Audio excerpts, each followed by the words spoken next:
31 জানুয়ারি থেকে 2 ফেব্রুয়ারি প্রথম পর্বে বিশ্ব ইজতেমা করবে তাবলিগ জামায়াতে মাওলানা জুবায়েরপন্থীরা। দুপুরে কাকরাইল মসজিদ প্রাঙ্গণে আয়োজিত সংবাদ সম্মেলনে এই তথ্য জানানো হয়। যাদের হাত রক্তে রঞ্জিত তাদের ইজতেমা করার নৈতিক অধিকার নেই বলে দাবি করেছেন বাংলাদেশ খেলাফত মজলিসের মহাসচিব মাওলানা মামুনুল হক।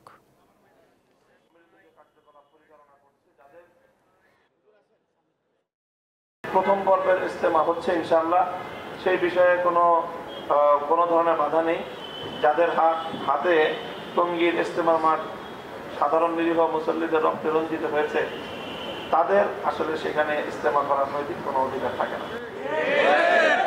আগামী 10 জানুয়ারি শুক্রবার দেশব্যাপী বিক্ষোভ কর্মসূচি ঘোষণা করা হলো।